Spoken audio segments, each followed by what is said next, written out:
Aloha, you're listening to the Rolling Vets Podcast. Podcast by veterans for veterans and civilians alike. I am Lucas Moss, your co-host, and I am flanked by my Marine veteran peers, Aaron Potta and Chris Ellis. We would like to extend an invitation to you, the listener, to journey inside of our realm to discover what it means to be a Rolling Vet. And we are back.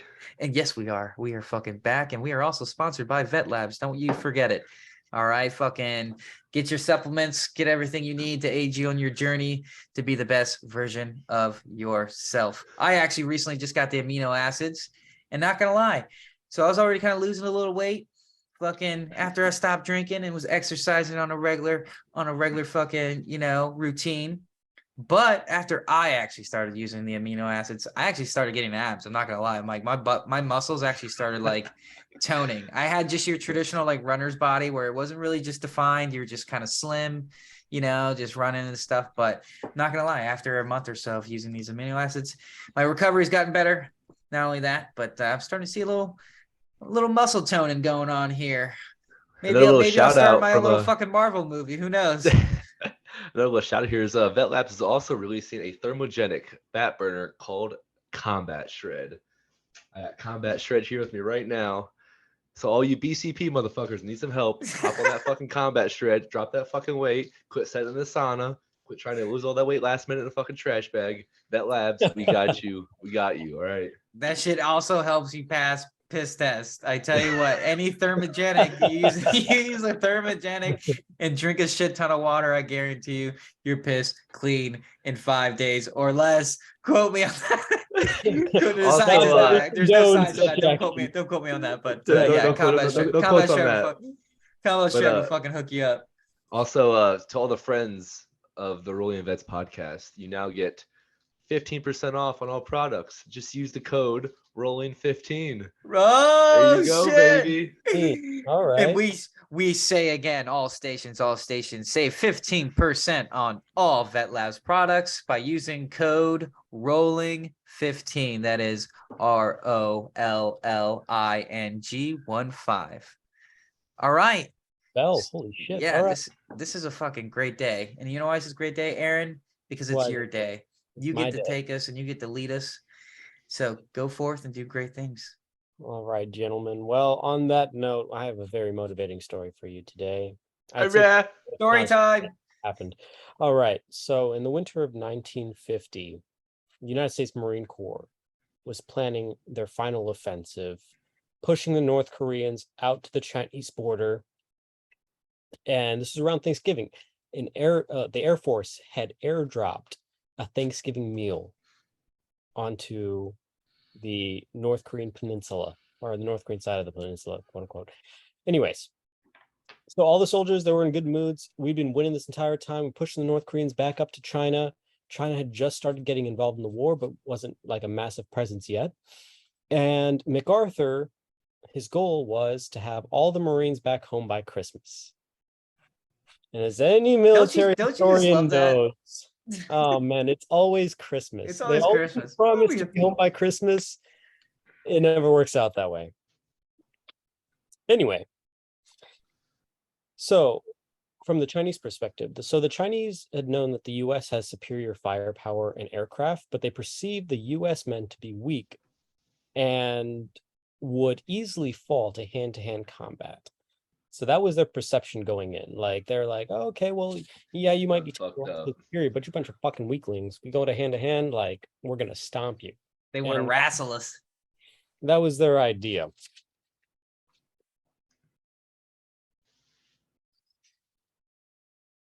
And then so this was a major part of the Chinese tactics, right? So we didn't have like all the kind of like information that we have these days with like the ability to see at night. What's that called? Night vision. Night vision, thermal, whatever. What's it called? NVGs. No, not NVGs. Like the white. You know what I'm talking about, right? Thermal imagery. Thermal imaging. Sure, let's go with that. So the Chinese, what they would do is they would end up strapping themselves up to trees, and they would sleep during the day, and then they would move during the night.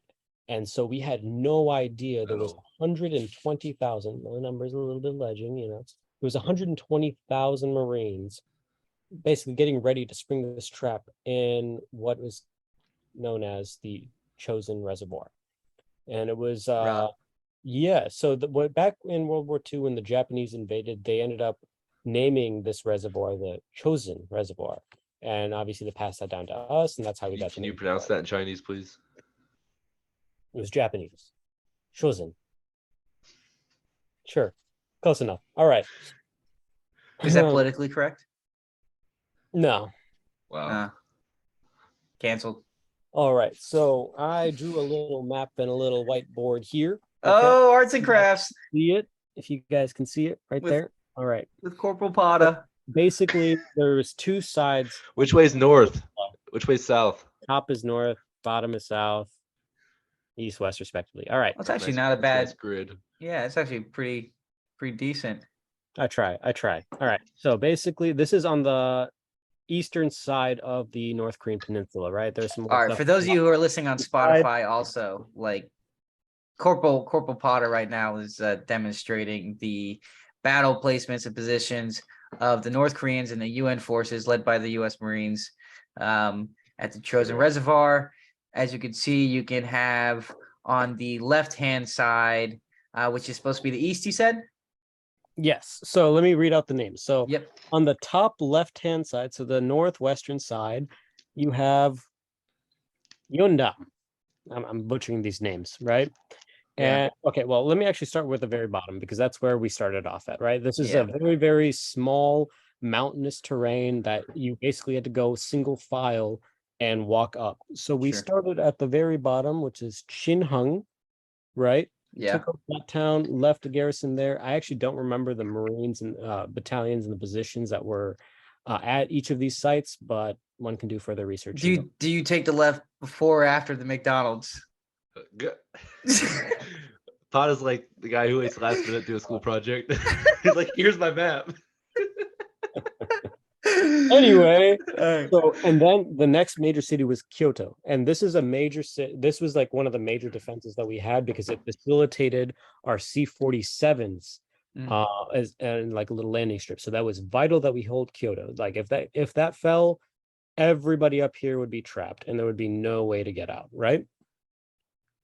Just north of Kyoto was Hungdam, and then off to the right was wait. Hungwait? No, okay, I'm sorry. Above Kyoto was Hagaru. To the right was Hongyang. To the left was I can't read that shit. I can't read that shit. That must be Korean. Singhung, something like that. Yeah, Singhung. Yep. And then up to the northwest was Yeongdam. All right, so that's your map. Right. And that is the way that we proceeded with our units. I believe 1st and 7th Marines were the ones that were mainly in charge of this side, I believe. Yeah. All I know is it was the 10th Corps, right? Or X Corps. Yeah, it wasn't And it was a mixture between, I believe, the 3rd Marines. 13,000 Marines and the rest of the forces were made up of North or South Korean forces, some British Royal Forces, Australian Royal Forces, stuff like that. On with our tale. Okay, so on November 27th, the trap was sprung. We had taken all these provinces in our initial push, thinking, hey, war is going to be over by Christmas. Awesome, making all these monumental holds, our gains in territory. And then the Chinese just start swarming over the hills. I'm talking like massive amounts of Chinese, and this was right at night. So they would only move at night. They would only attack at night. So during the day, everything was peaceful. At night, boom, it's a fucking battlefield. And with every single weapon going off, there's just these massive swarms of Chinese troops coming up over these rolling hills. And it's like, just imagine like DayZ, like there's just a pile of fucking bodies. So are they kind of is this kind of a similar situation to the Russians in World War II? Like were only half of them armed, or were they all armed? Like So what was their equipment loadout? They were all armed. They were all using Soviet small arms, Japanese firearms that they had taken from the First World War, and outdated like Chinese firearms that they had manufactured and half the time wouldn't work. So, there was a lot of varying different like levels of firepower, I guess, but not well equipped. That being said, eventually the Marines ran out of ammo. Right, and Slaying too many fucking bodies. You know what I'm saying? attack again. So it was kind of like, hey, grab what you can get, like fucking shoot. There's a fucking weapon on the ground. Why not use that? Anyways, General Oliver Smith estimated that his 13,000 men were surrounded by at least 120,000 Chinese troops. The estimate total for the task force, the entire task force, was around 32,000 men. That includes the Royal Marines, South Korean forces, and the U.S. Marines. Rare. So put into an impossible situation, you got everybody swarming around, right? So this was their battle plan. I'm gonna use this little map and draw it out. So the first two contingencies of Chinese forces actually moved on Kyoto and the Hungram or Hagaru regions. So you can see my little arrows there depicting two, and that's in order to cut off the forces in the north. Followed by that, an additional or part of the unit that was going to attach the Songham unit also attacked the Yeongdam unit or Yeongdam region right here. Nice. All right, let me just draw the lines and then I'll show you what I'm doing. This is impressive shit. See that right there? And then on the western side near Gyeongdong, they had additional forces moving so that every single side was pinned and under fire, undermanned, with no ammo or limited reserves of ammo. Again, they outnumbered everybody by close to 10 to 1. So when you say they and then outnumbered everybody, Chinese outnumbered the U.S. coalition forces by a factor of about 10 to 1. Rough estimate. Ooh, That's insane. I like those odds. Oh, man. That's more for us to kill, right? Right. Something like that. So put into an impossible position, they refused to surrender or even acknowledge that they were giving up the field. This is testament to the values of the Marines that still embodied to this day. So a really famous quote by General Smith was, "Retreat hell. We're just advancing in another direction." Right. So in these incredible odds, right, where you're outnumbered 10 to 1, you have limited ammo, it's cold as shit, and you just got a swarm of people running at you, we're still saying we're not fucking retreating. We're just pushing forward in a different direction. Didn't Chesty have Chesty a Puller good... say that? Chesty has something similar, but Okay, cool. That's what I was looking up. I just wanted to show that, like, hey, it shows as testament that between where we were throughout history and where we are now, where we should be ought to this, like what we as Marines ought to be to this day, like embodying that spirit of, hey man, like, I don't care if the odds are stacked up against you, find a fucking way, find a way to win, find a way to make it happen, because we're not giving up, and I don't plan on dying here today. You know what I mean? Like, yeah. Also, another thing that we have yet to mention is the beginning part of the nickname of the battle, right? Frozen. Like, how cold was it? Yeah, so that's in here a little bit later. Oh, okay. Well. Yeah. I'll get to that, I promise. Yeah, Moss, calm the fuck down. No, Nice, sir. Good. Left hand, left knee, right hand, right knee. Back straight. While this is all happening on the eastern side of the peninsula, on the western side, there's actually two other detachments. There's another Marine regiment, and there's 8th Army Corps. Right. And if they can go ahead and have a decisive battle on the other side of the peninsula, so I'm parting the wrong side, on the other side of the peninsula, they can help reinforce these Marines, help get them out. That's crazy. So we had the Marines and then the Girl Scouts on one side, and then the Marines on the other. Yeah. Fucking crazy. So on this side, though, what happened was the 8th Army Corps, 8th Army Division, was completely crushed. So there was no way that the Marines on this side could alleviate the stressors on the other side of the battle. So it's just a fuck situation. You got the army being defeated, you're pinned down on one side, you're pinned on all of these other sides, they're about to cut you off, and your only path of escape is that one single road that goes down to where you landed at originally. Here, let me share my screen real quick. Oh fuck! You disabled share screen. Did I? How can I not disable that? It's down by participants on my side. If we can do this real quick, if not, Oh we can no, just I move think I got on. it. I think I got it. Right? Can you do it? Let me try it. All right, here we go. Yep, here we go. Oh, it's not letting me share. Yeah, I don't see shit. All right, we can just move on. Oh, it says that you could technically. Hold on. Oh, here we go. Here we go. Here we go. All right, got it. Yay.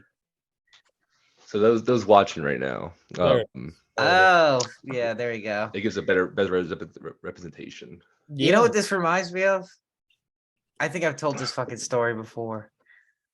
We had that Intel sergeant and we spent that day slaving away making this fucking like terrain model. And it was on very short notice. And then like dude, everybody was there from like the regiment on this fucking terrain model. Like everyone showed up. We were right about to do this huge ass fucking like training assault like on in fucking on the Big Island, Hawaii. Like we're like yeah, we had fucking like air, fucking tracks, like it was a fucking the whole shebang. And so we had to build this fucking terrain model on very short notice. And I know like the fucking I'm not gonna drop his name, but he was fucking stressing over making this thing. And we were standing there like around it, like during the actual fucking like meeting and like during the brief. And I'll never forget Major Kent, like the first thing he fucking said was, "I'm sorry, gentlemen.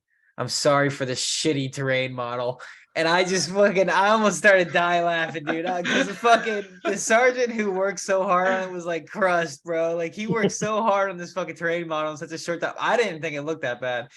But the first thing he did was apologize for a good terrain model. I didn't even fucking build that shit. I was like, oh fuck, I don't know what you expect, man. Shit. Yeah, but that just reminded me, like you work so hard like drawing that shit out, and then Chris just pulls up this fucking No, like map on the share together screen. in like 3 minutes before the thing. So this is really, really appreciated. Okay, right on. Walk us through it. Walk us through it. So you've got Kyoto at the very bottom there on the bottom right, right? Yeah. Pointing, but you can't see, so this is just for myself. All right, and then you've got, as you follow that trail up and to the left where the Chosin Reservoir first starts, right there, you've got Hagaru, right? Right on. And that's the airstrip. That's vital. If you lose that, you're fucked. Up to the north is Hyangdong, and up to the left is the Yeongdam, right there on the other side of the reservoir. And to the bottom, you have Sinhong. Is that where it is? Yep, Sinhong. Yep. Not gonna lie, for a second there, like it sounded like you said the same word, but just differently. And you referred to two different cities. My man is too high for this. All right. So basically what happened is, as you can see, the Chinese forces encircled the reservoir. Their first assault was actually on Hagaru because they figured, hey, they can't move past this, you're fucked. So after, I think, about 3 days of intense fighting, the whole battle lasted about 5 until we egressed out of there. From the very bottom at Kotori, even though they were getting hit pretty hard by the Chinese, they ended up sending, I can't remember, a unit of Royal Marines from Koto to Hagaru and ended up reinforcing the position, vitally needed, and they ended up holding out for long enough for US forces to start trickling back on through. Now, they used the same exact route as they did on the way up as they did to get back down. As I said before, mountainous terrain, very limited ability to traverse such a large mountainous distance. So it was a fucking bloodbath.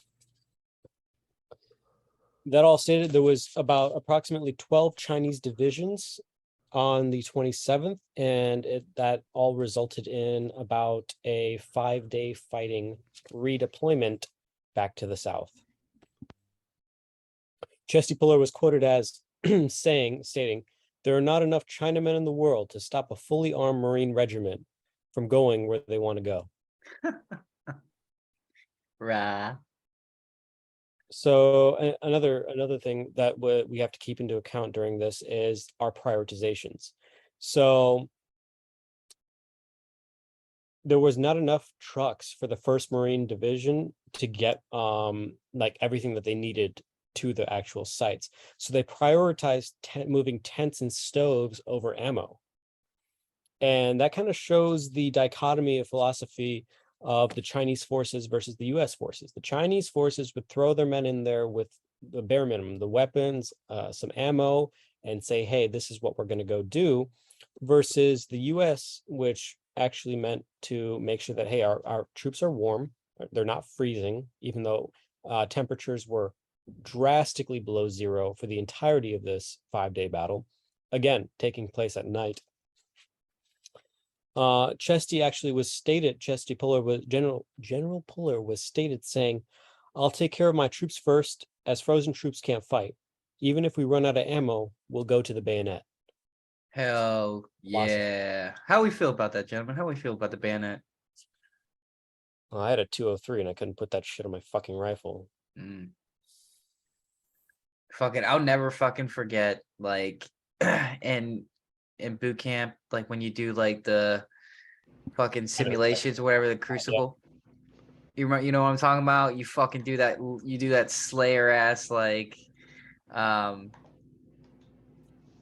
part of the Crucible where you I think it was like the Battle of Fallujah simulation or whatever the fuck they It's called where you it. crawl to the barbed wire and you drag an ammo can with like a Yeah. group of So buddies, and one of them then dies. so I'm doing this. Yeah. This in late June.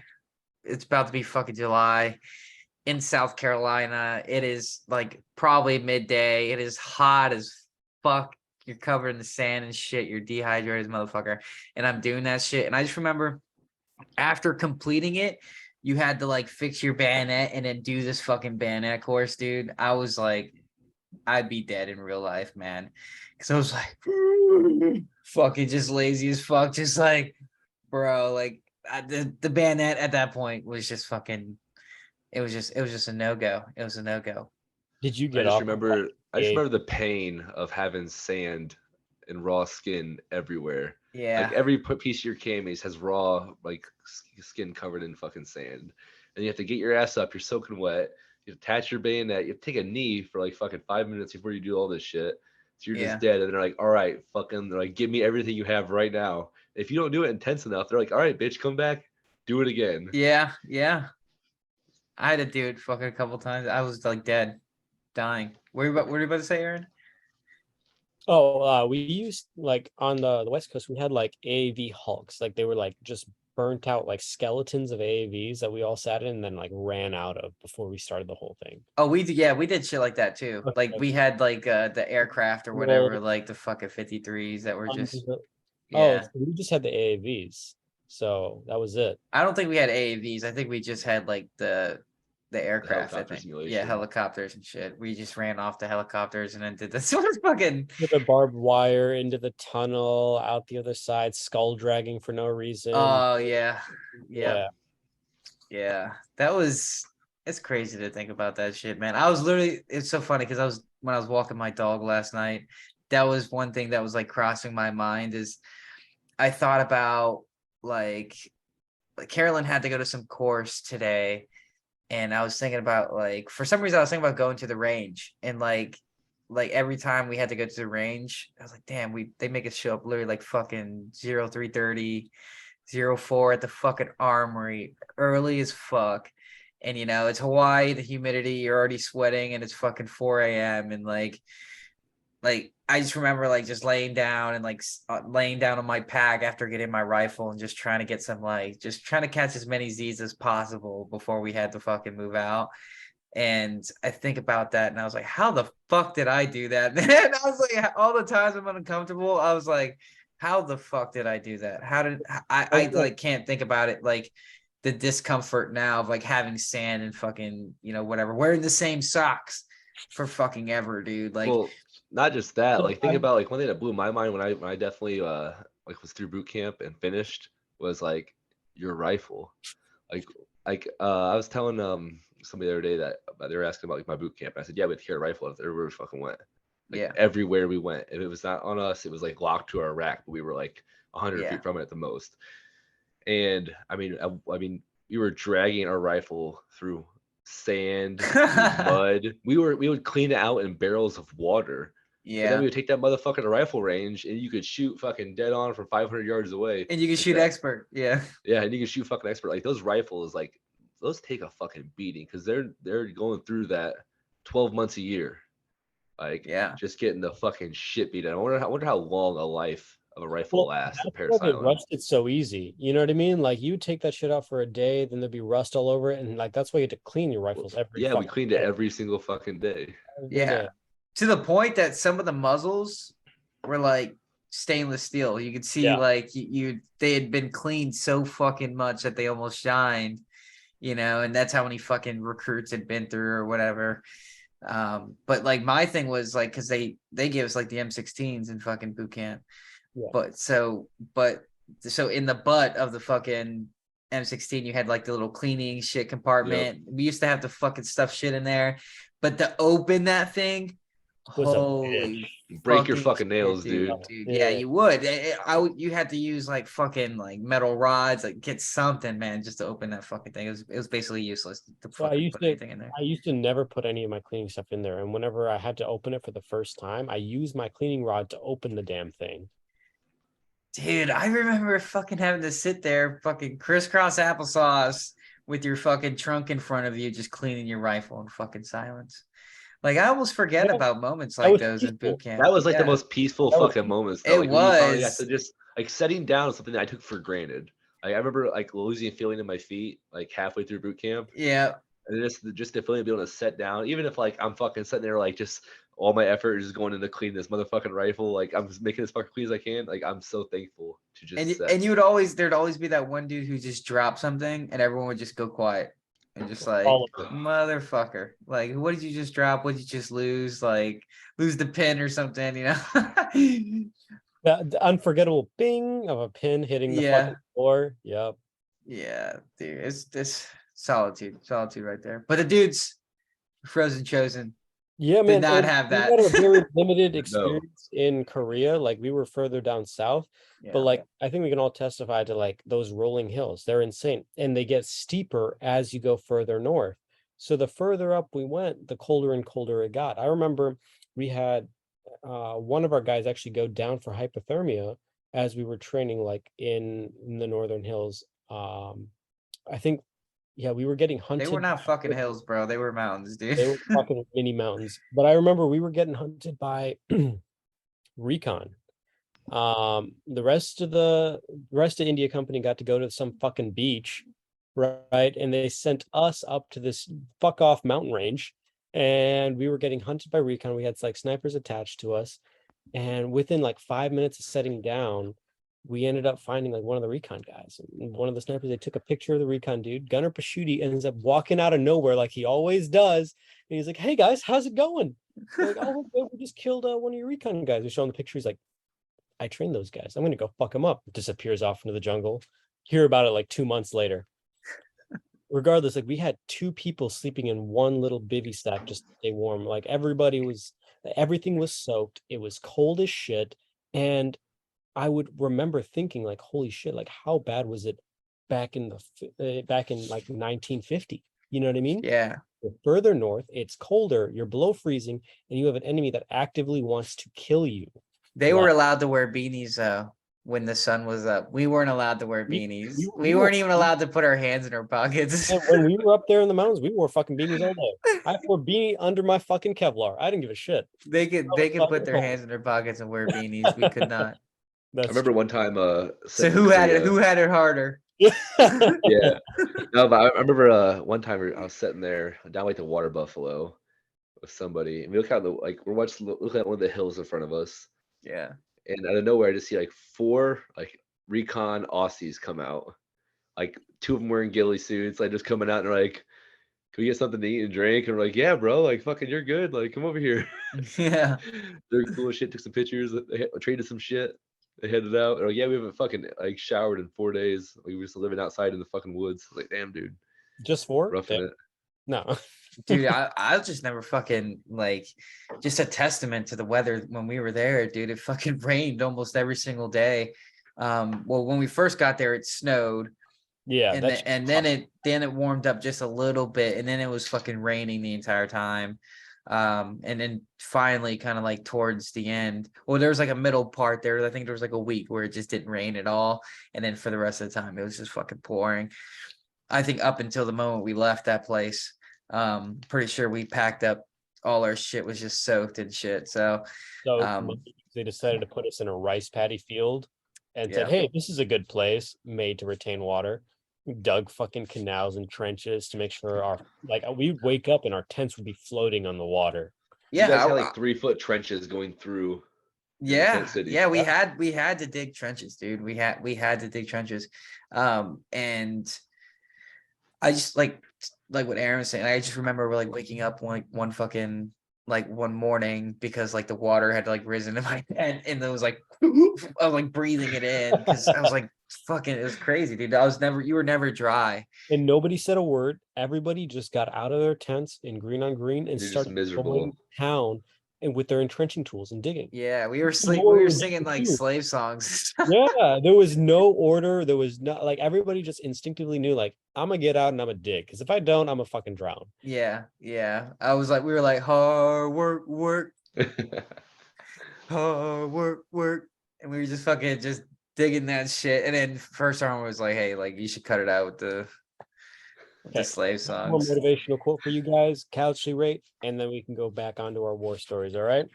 Oh yeah, All right. So the Commandant of the Marine Corps in 1956 wrote, "The ability for Marines to fight their way through 12 Chinese divisions over 78 miles of mountain road in sub-zero weather cannot be explained by courage and endurance alone.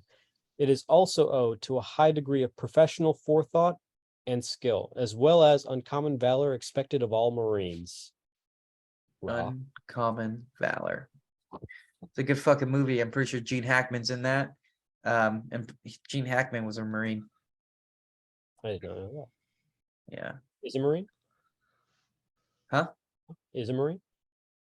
Once Marine, always Marine? Yeah, Raw. is a Marine. Yeah. Gene Yeah. Hackman. All right. So now going on for the casualty rates. So Ooh. again, numbers are conflicting. However, here's what we have. So for the US, we have a reported 718 Marines killed in action, Rest in peace. 192 missing in action, and 385 wounded in action, with an additional 7,338 non-combat injuries, including frostbite, indigestion, and battle fatigue. Fuck. And this is Battle fatigue could have been like mental stuff, Yep. right? Yeah, Uh, that could have been abundance of that. like seeing your buddy get blown to bits around you. You know what I mean? Like there's all Yeah. shit that could have factored into that. Now, with the Chinese reports, obviously they're very hard to come by. So I have some You don't generic say. these that are probably grossly underreported, but here we have them. So their combat casualties was supposed to be around 19,200, which is more than the entire NATO forces in the area. Crazy to think about. Yeah. Their non-combat casualties is listed around 28,900. So again, Yeah, we're numbers, pretty much just handing out L's to everybody who fucking lines up. You know, like that's just the end of story. Like if you come fuck with us, like your casualty rate is gonna be like a 6-to-1 to 10-to-1, like at minimum. some like- sources state that throughout the war, the entire Korean War, they sustained up to 180,000 casualties. We fucked them Like, up, that number is man. so fucking huge. That's insane. So, like a testament to that is during the retreat, right? What they actually did was they blew up the bridge between Haguro and Kyoto, Hmm. and they're like, okay, well the bridge is gone. Like they have nowhere to go. We're gonna fuck them up. And the only way out of there was by a C-47, and it's pretty damn hot to land that shit, right? Hmm. The Air Force did was they dropped a fucking bridge. They're like, hey, this is a man portable bridge. Make it yourself.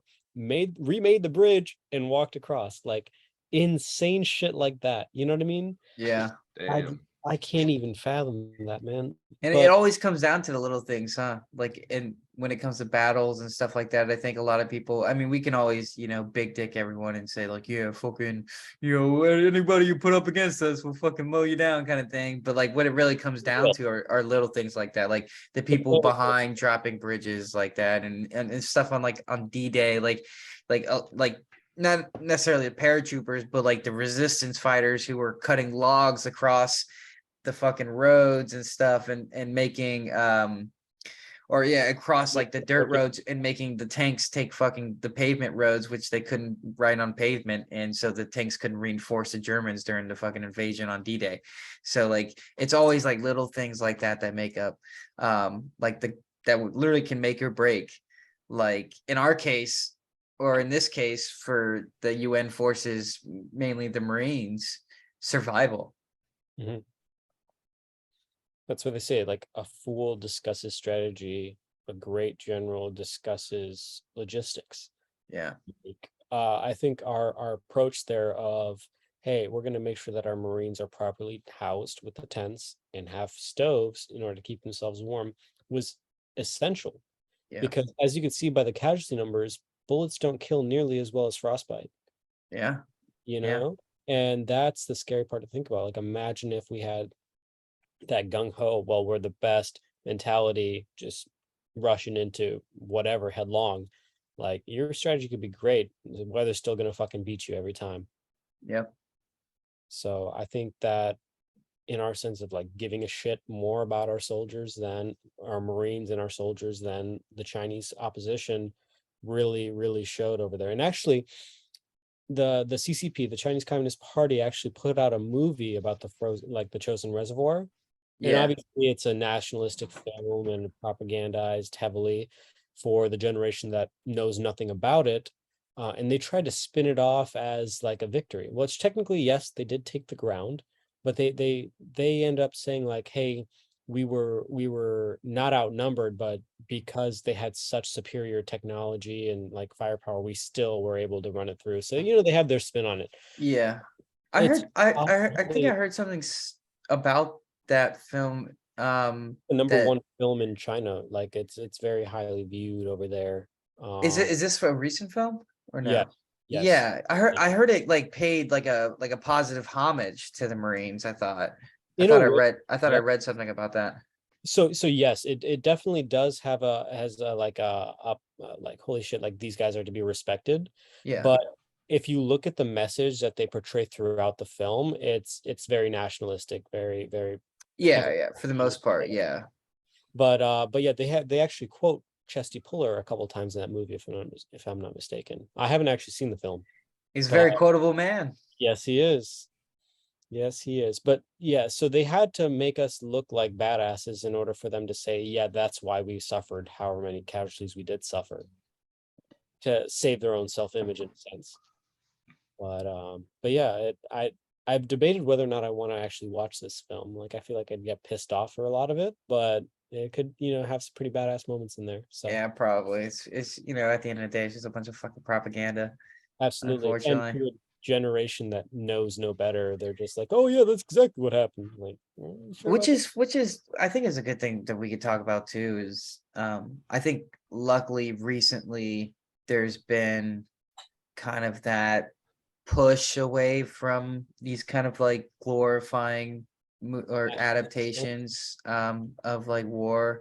I think a lot of people, a lot of filmmakers, a lot of writers, I think have taken a more practical approach and have really tried to push a different kind of narrative recently. I'm not sure. Have you guys noticed that? No, I would 100% agree with you. Absolutely. It's like saying that you're, patriotic or having anything nationalism centric is like seen as this really negative thing in America right now. And I don't wholeheartedly agree. I believe that, yes, you shouldn't like put war on a pedestal and state like, oh, well, this is awesome. Like, but at the same time, you have to acknowledge these feats in history that happened. Hacksaw Ridge, saving, well, you got the fictional stories as well, but like Full Metal Jacket, fucking Saving Private Ryan. All of these films go to further, number one, recruitment into the armed forces, and number two, show that, hey, just like uncommon valor is like there's a lot of I different think well I think what I'm aspects seeing with these new movies and throughout everything coming out is like and it makes it wars that happen throughout. oh We just fucking interrupted for. I dude sorry I've No, send it, bro. Send it. As soon, No, no, no, no, no, as soon as the no. fucking edible kicked in, he was just like, I need to speak. On switch, fucking Chris, Hear my let's go. voice. dude. I can't, sorry, it just fucking it just clicked. Like, no, but like I think I see what you're taking it. That's what I was trying to say. I see where you're taking it, but I think the way that I've seen war movies portrayed is it makes it more personable to like the people fighting. Like, you're fighting just for your country. I mean, your country, like that quote, by that quote we said last time. That old man like dictate a war, but this young man who go and fight. Yeah. Obviously, like China, like they were like they're shitty as a whole, pretty much. Honestly, they're pretty much a shit country as a whole. Like, slavery's rampant through fucking China. Like, they're the dictated government. Like, they're shit. Uh, but the okay. fucking people who are forced to go and fight, they're not fighting because they like hate Americans. I see it as if like they're forced to fight by their country.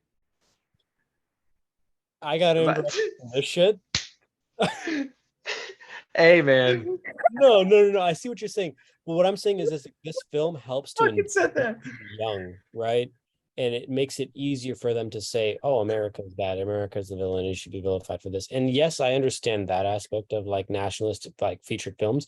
But at the same time, like, you shouldn't say that being patriotic is bad. You shouldn't say patriotism is the biggest evil the world has ever seen or that America will ever face. Because at the end of the day, these events actually happened, and just because I want to believe that I live in the best fucking country in the world and want to see that on TV shouldn't state that, oh well, I want that we have like this fucking superiority over everyone else, which we I do, mean, but like which we've also talked about on our patriotism versus nationalism podcast or episode. I can't remember what number it is off the top of my head, but check that one out because I don't want to get too deep into debating that because we've spoken about that before. But but to kind of like bring things like back full circle, like I can't believe you fucking the hot take for me right now is China is just shit. China is just a shitty country. they are. They fucking are. I mean, who's the fucking Prove me wrong. Like, I mean, I'm not here to prove you right. I'm not a professional in that. I've been actually not a geopolitics. on China. There's a lot of practices that we would see as pretty apparent. Number one, the totalitarian regime. Number two, the persecution of Falun Gong, which is peaceful activation, peaceful, like it's basically yoga, dude. It's like meditation, yoga, like Buddhist inspired. Yeah. And they're setting these guys like on fire in the middle of the street. They're fucking persecuting them. They're hunting them down in their homes because they see it as a threat to their agnostic society. So like they're very anti religion, period. They're burning churches, they're burning temples. Like, the old China does not exist. Like the Chinese Communist Party has taken what used to be a very beautiful country filled with a lot of like a lot of religious significance and turned it into this abhorrent thing, right? And if you want like the traditional Chinese experience, the best place to go is actually Taiwan, which they're trying to take over now as well and stomp out, because I digress. Either way, Yeah. like there's a lot of human rights violations going on there. There's a reason why it's the number one organ harvesting country in the world. And like those things cannot be excused, right? And the beginning of that On was top of that, I want to add like they're like legit welding people into buildings like right now. This is happening in China. What? They are, for COVID lockdowns, they are welding people Oh, into okay. buildings. Okay. yeah. I was Like, thinking that's a like real Han thing. Solo welding people No, into no, I'm fucking talking about things. like I was like, building door shuts. what the fuck? Yeah. Yeah, they have such an extreme population. Like one case of COVID will shut down an entire city. If one person tests positive, that entire city goes on lockdown. Like, and not like lockdown over here, like, yeah, stay inside your homes. Like, no, like police in the streets, like doors welded shut. Like martial law, yeah. Yes, like martial law, but like to a next level of that too. It's not just like, hey, I'm imposing curfew. If you're found out, you're gonna be given a ticket. Like, no, motherfucker. One person out of your household's allowed to go to the grocery store one time a week. And I think that wraps right back into like why it's like proud to be American. Like that we live in a country where we don't have to do that shit. Like there's countries right now, there's people, like real people, like that have lives and have families that are locked in apartment buildings, can't get out.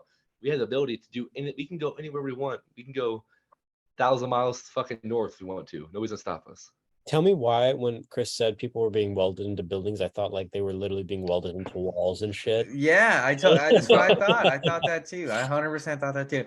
No, but I mean, I agree with you, Chris. Like, I'm very proud to be an American. It is a great luxury. It's a great privilege, especially when we visited the countries that we had to go to while we were in the service. It really puts things in perspective where I just remember being in Thailand specifically, and like in the middle of the jungle, and these houses had no fucking doors, no fucking windows, no electricity, Half the no time, running water. Yeah, they were like literally like they were Yeah. one step away from being fucking mud huts.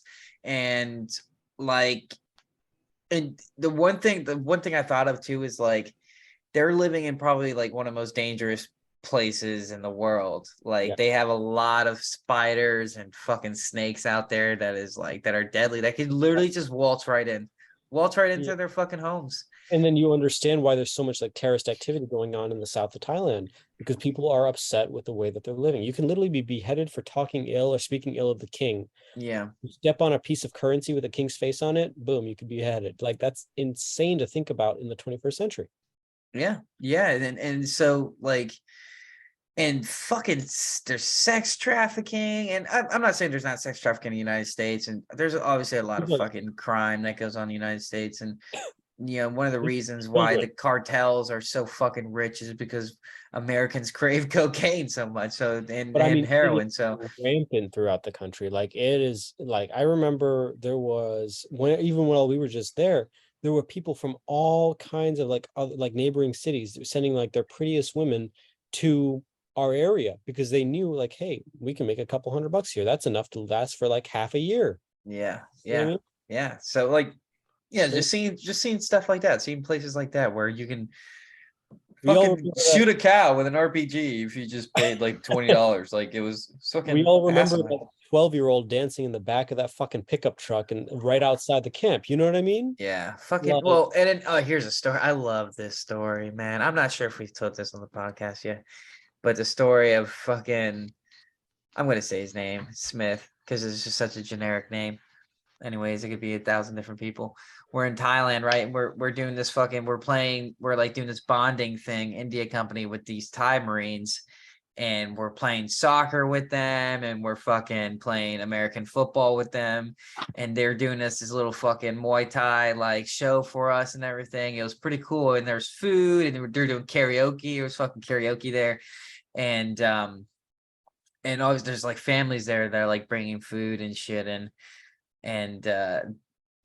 Smith notices one of the girls, and says that she's cute or whatever, and fucking yeah, later that day we're back on the fucking little base, if that's what you want to fucking call it. I don't know what you want to call it. It was just such a joke. It was just like this little Thai Marine that had an M16 that was twice his size, that had one of those gates where you had to push it down on one side, and so it would lift up, and that was the extent of the security at this place. Like, I fucking guarantee it.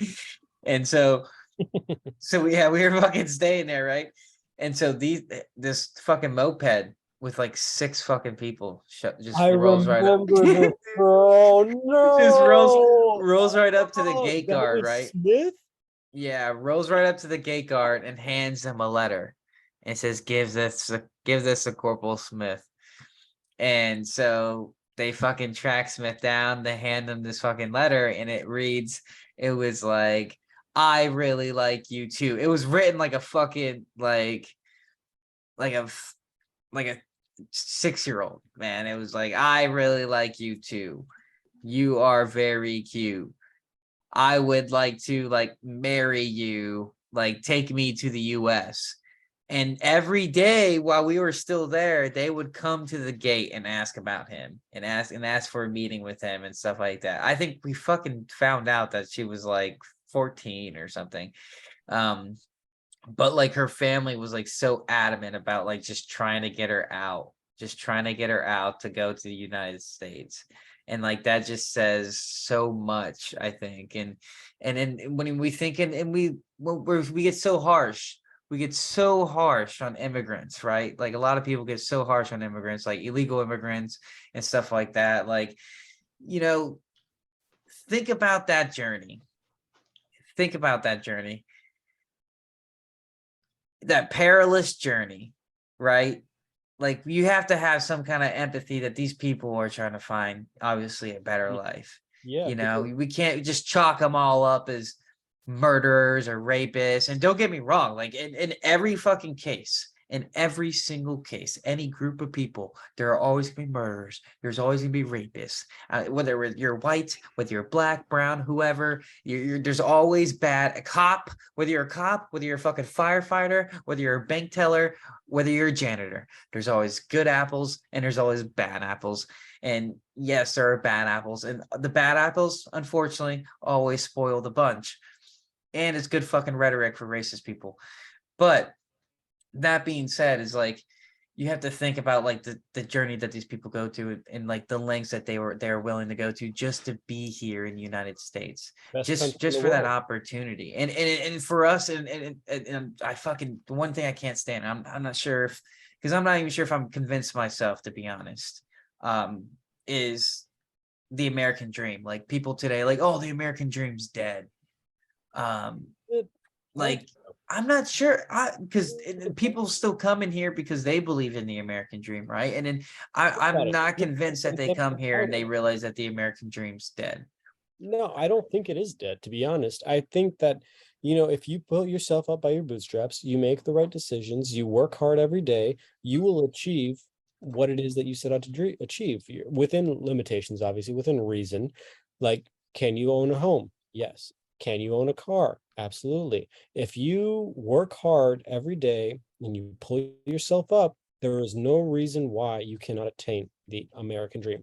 Now, people have turned the American dream into, well, wanting to be a fucking millionaire, wanting to fucking, like all this other stuff that it's not, that's not what it is, and tried to superimpose that as, well, that's unattainable, so the American dream doesn't exist. That's not how it fucking works. Yeah. On a flip side to Lucas's story, when I was in Thailand on that same day, the fun day where we were having like tug of war, fucking football, soccer, like all that stuff, we had like I had a counterpart, and he was like, I think, a Thai sergeant, right? Which at the time was 2 ranks higher than me. And like we talked about everything from like pay differences to whatever. So I was making like 3 times the amount that this guy was, right? Off of being like 2 ranks lower. And I asked him, like, hey man, why'd you join the Thai Army or the Thai Marine Corps? And he said, well, his mother was sick and they didn't have the money to like pay for treatment. So he joined the service in order to pay for that treatment. He's now, by the way, a Buddhist monk, like crazy selfless dude, right? So one day on this day where we're having like the sports day, he comes up to me earlier and he's like, hey, they're overcharging you. They overcharge Americans, so like if you want anything, come to me and I'll buy it.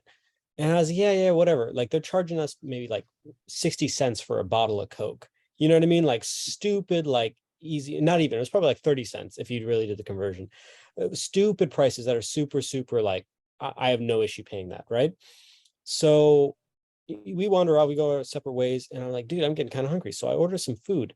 This, like, as I'm ordering, he cuts in front of me in line, tells off the lady that's selling me this food, buys it for me. I was like, oh shit, like you didn't have to do that. Like, here, let me pay you back. He's like, no, you're my guest.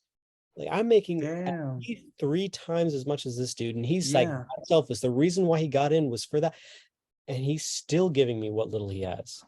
Yeah. That's the humanity that I think we've lost here in the US. Yeah, and to get back to the story and like that family like trying to push her to United States, I think that's a sad statement too. Like all these people around the world would love to get the chance to come to America. Like millions of people. I think America takes in 1 million immigrants every year, like who do the process, get their green card, everything coming legally.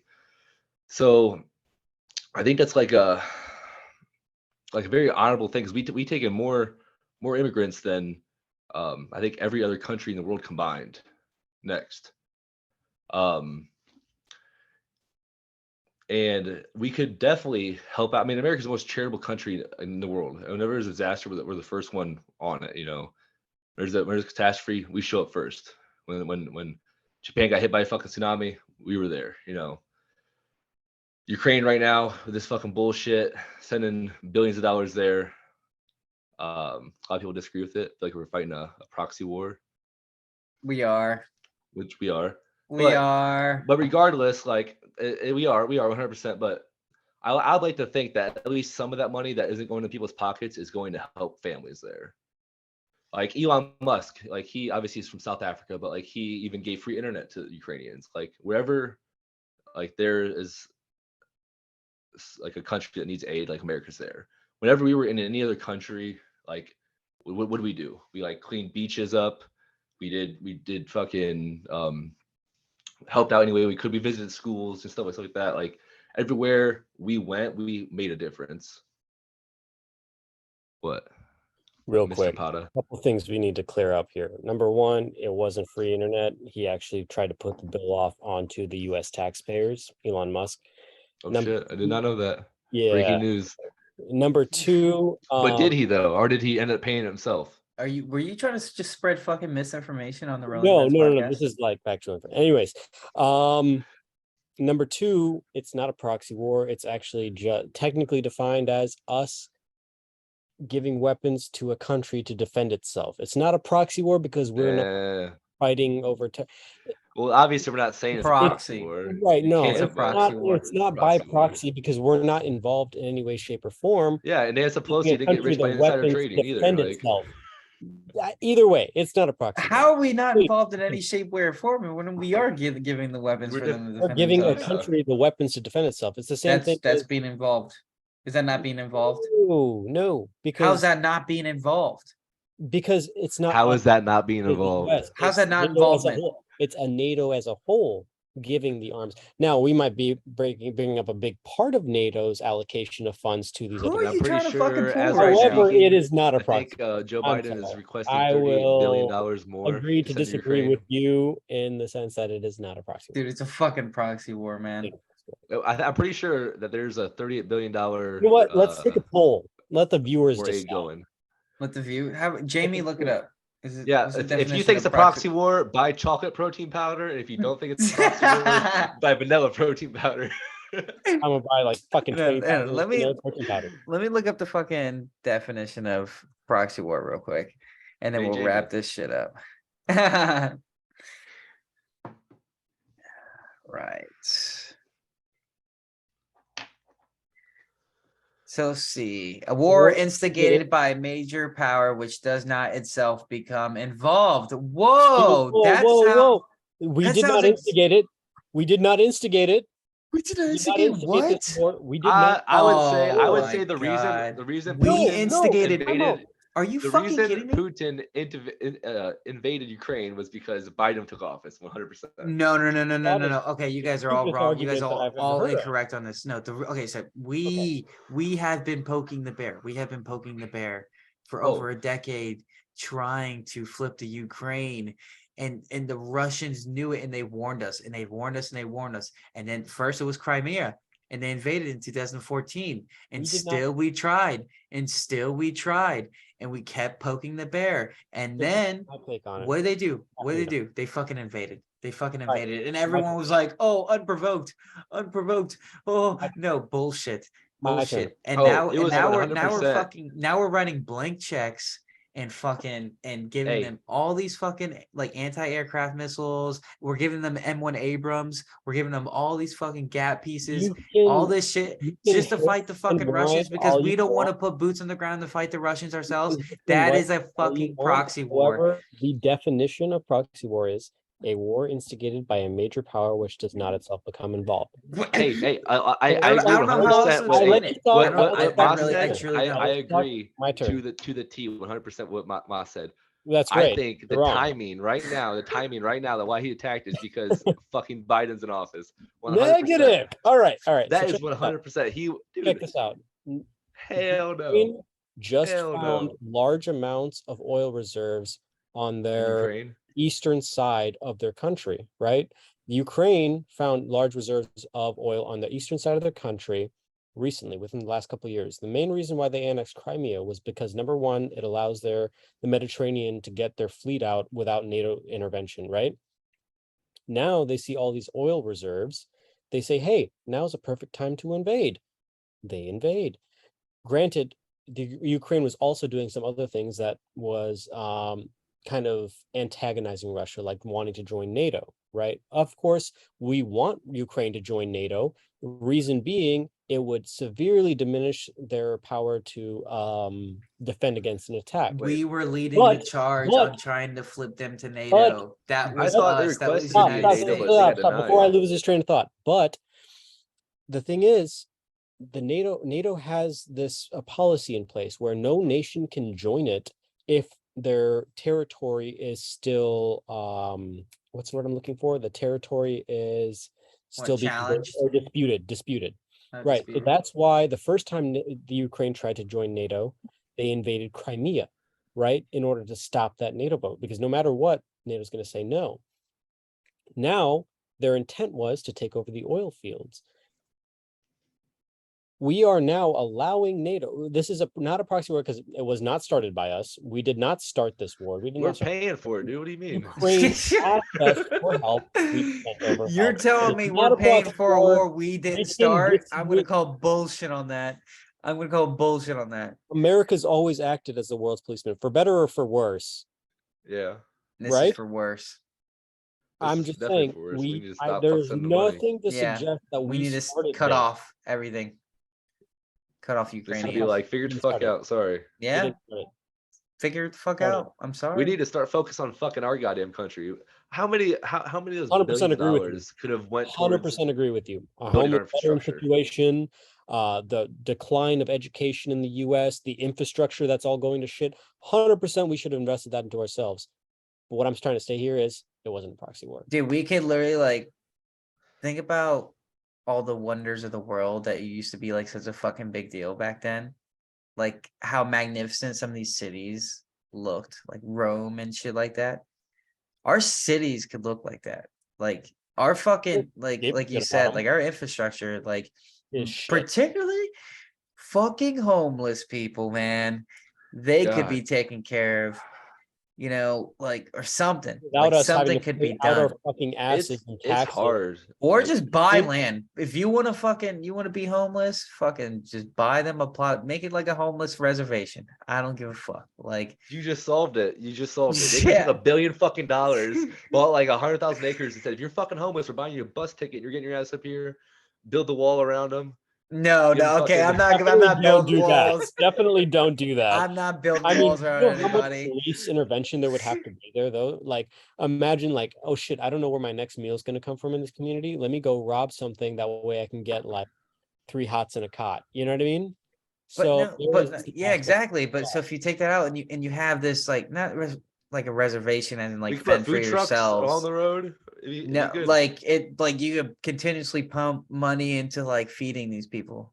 Where would Like the money come from? not to Ukraine. Not Okay, that money, all that but like, money but is U.S. taxpayers, right? everything comes from US taxpayers, dude. So would Everything you say think is free increase came from you. taxes? We paid for the Or would you internet. say increase taxes? We paid for radio. We paid for Would television. you say increase taxes in order to fund this reservation? I think Oh, there we're needs not to be a getting flat into tax. this. Yeah. We're not getting There's- into politics. No, a flat tax isn't politics. A flat tax is just, Taxes. no, like, you know what a flat tax is? Where we just pay like one tax on our money we make and that's it. Actually, so this is very interesting. I just read a book called Looking Backward by Edward Bellamy. And it's about a man who is in the 19th century and he has trouble sleeping, right? So he has like a fucking hypnotist that puts him to sleep. And so the hypnotist puts him to sleep, right? And he sleeps in kind of like this basement in like this chamber, and his house fucking burns down around him, and nobody's there to wake him up. but because he's like in this like hypnotic state, his body's preserved for 100 years into the future, and he's in Boston. He's in Boston at this time, and Boston back then was fucking dirty, looked like shit, and all that stuff, right? So now he's in the fucking future, and this is how this man How is, do you live? huh? But how do you live without like food and shit? This is a science fiction book, dude. Oh, okay. Yeah, and it's one of the earliest like science fiction books ever written. And so he wakes up finally, like these people discover him in their basement, and he manages to wake up in the future, and it's his doctor, and he's basically explaining the whole the world around him and whatever. Longer story longer, shmi shmo, the doctor's daughter takes him to the mall, Spoiler, and spoiler alert. yeah, it takes him to the mall, and like they're buying things, they're shopping. And so this dude, he had the vision of delivery, like buying something at the store and having it delivered to your house the next day. He thought about this, like, as he wrote about this, and this is like the 1800s.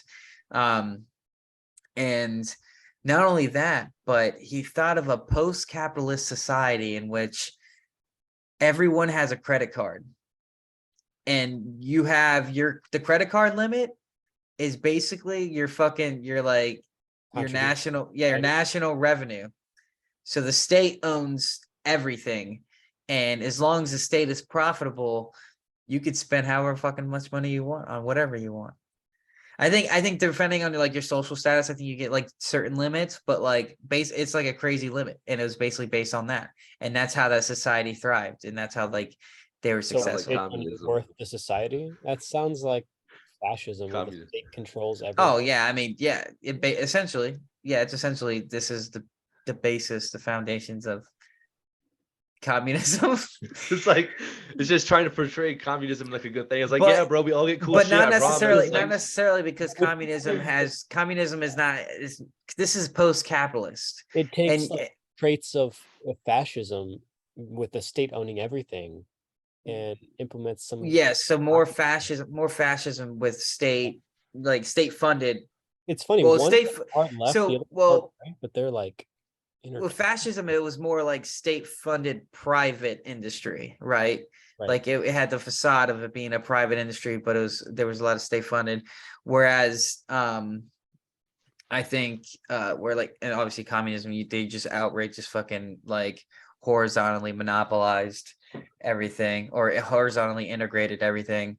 And so this is supposed to be like, I guess, like the evolution of capitalism, where capitalism was so successful that it got so few people like were in control that it monopolized, and then those few people became like in the government, and that's how it became that. And so now the nation runs, I guess, like off like trades or fucking like whatever, like they're trading. And Still sounds like communism, man. yeah, I mean, I guess, I guess you think about it. I'm not saying that sounds ideal. I was just saying, like, when we're talking about these, taxes or whatever, like, to think about, like, this could potentially, especially in a capitalistic society, could be, totally plausible. And this dude was thinking about this in the 1800s. You know what I have a weird thought about, like with your little reservation idea, is how much food Back to we the decide. Now I sound like, dude, No. the more we say it out loud, the more I'm kind of regretting this reservation idea, No, but hold on. because it Yeah. sounds You a want lot to like case it. in the So It homeless. sounds a Albert, lot like internment camp. It sounds a Let's give lot him like California. concentration camp, and it so sounds a lot Sorry, like guys. death camp. I was reading this, I can't remember, I think it was last year or the year before, but I was looking at the amount of produce that we produce in the US and how much the state actually buys and then destroys, because if you were to put all of that into the economy, it would destroy us, right? Like it would destroy the market values for certain items like milk, cheese, It depends. It wheat, depends stuff on like how that. you're reading So those, though, what if because I we worked on a did farm. that to the Before you get reservation? into it, are you talking about crop damage? No, not crop damage. Like where they still pay it out. Like you still get paid for the crop, and then the farmers just keep using that shit regardless. No. I'm talking about like product. So, like, say a farm produced 12 tons of, let's say, carrots. Yep. Like, And then it all gets killed out like, because, and then hey, they pay the you can money out. Yeah, that's what sell you're talking. 9 That's of what you it. read, bro. That's what You you can read. sell 9 of it. Yeah. So then I am. Yeah, So like 3 of it will be bought by the state, then destroyed, or not whatever. destroyed. It's Gotten just rid it's still of. used. Yeah. But it cannot be sold in the open market, whatever it is. Allegedly. What I'm Allegedly. saying is, if it works, then why not give that extra? They just double 3 dipping. That's all tons they're to doing, dude. That's all people? they're doing is double dipping. They're like, yeah, we're gonna get 24 grand for this batch, but we're still gonna like sell it as like carrot juice. The 3 R's: reuse, reduce, recycle. Yep. Juice. Dude, yeah, they're just playing the system. That's all it is. All right, gentlemen. Do we have any closing thoughts?